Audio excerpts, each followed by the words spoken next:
जय हिंद। स्वागत है आपका हमारे इस यूट्यूब चैनल में। और आज के इस वीडियो में हम आपको एक बहुत ही इम्पोर्टेंट चीज बताने वाले हैं। हम आपको बताएंगे कि वर्गमूल कैसे निकाला जाता है, और वो भी अभाज्य गुणनखंड विधि से। तो चलिए स्टार्ट करते हैं।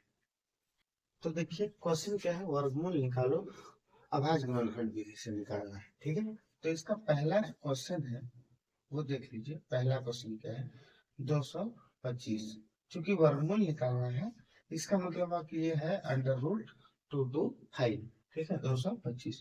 तो हम लोग को अभाज्य गुणनखंड विधि से निकालना है, इसलिए 225 का अभाज्य गुणनखंड निकाल लेते हैं। तो 5 4 बार में 20, 2 बच गया, 2 और 5 मिलकर के 25 होगा। 5 बचे 25। फिर 5 से 9 बार में 45, और 3 से 3 बार में 9।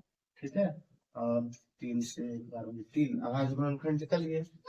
अब देखिए इसका हम लोगों को कैसे वर्गमूल बनाना है। ठीक है, तो 225 है। 225 के बदले में हम लोग लिख सकते हैं 3 गुना 3 गुना 5 गुना 5।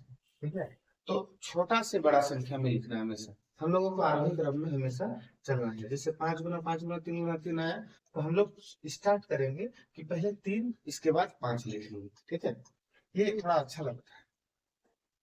ऐसे 5 भी लिखिएगा तो गलत नहीं होगा, लेकिन थोड़ा ऐसे अच्छा लगता है। ठीक है, अब देखिए नियम क्या है। ठीक है, हम आपको एक बात बता रहा हूँ, यदि एक ही संख्या 2 बार रहेगा अंदर में, ठीक है, तो उनमें से उस एक संख्या को निकाल लेना है। जैसे यहाँ पे 3 3 2 बार है, तो एक बार 3 निकाल लिए। ठीक है, ऐसे बनाएंगे। इसके बाद देखिए 5 गुना 5 2 बार है, 2 बार है तो एक बार निकाल लीजिए। ठीक है, अब जो है 3 बचे 15, इसका वर्गमूल आ गया। ठीक है, वर्गमूल आ गया 15।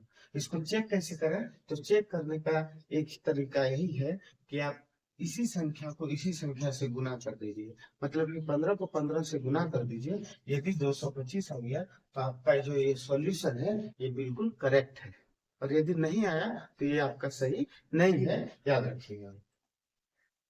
दूसरा जो क्वेश्चन है वो है 676। ठीक है, हम लोगों को 676 का वर्गमूल निकालना है, इसलिए हम लोग रूट अंडर का चिन्ह दे दिए। रूट रूट का चिन्ह दे दिए।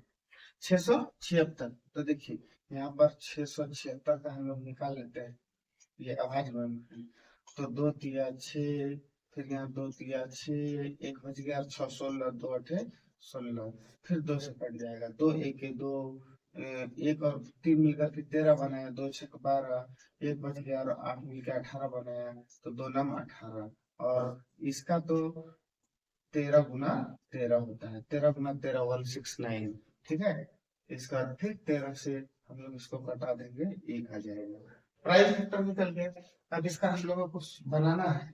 ठीक है, तो कुछ नहीं करना है, जो है वहां पे 2 गुना 2 गुना 13 गुना 13 यह आया उसका प्राइम फैक्टर के रूप में। तो हम लोगों को क्या करना है, वही सेम चीज जो अभी हम बताएं आपको, कि अंदर में 2 गो रहेगा तो बाहर में एगो लिख देना है। ठीक है, तो 2 को 2 है तो एगो तो बाहर में लिख दिए। उसी प्रकार यहाँ 2 को 13 है तो एगो 13 बाहर में लिख दिए। अभी दोनों को गुना कर लीजिए, 13 दूनी 26 इसका आंसर आ गया। बाकी चेक करने का तरीका तो हम आपको बता चुके हैं कि 26 गुना 26 कर दीजिए। यदि 676 आया तो ये आपका बिल्कुल सही है, और यदि नहीं आया तो ये आपका गलत है। ठीक है, तो तीसरा जो ये क्वेश्चन है हमारा, ठीक है, 625। तो 625 का वर्गमूल हम नहीं बना रहे हैं। ठीक है, ये आपको खुद करना है, क्योंकि हम भी तो जानना चाहते हैं कि आपने सीखा कि नहीं। ठीक है।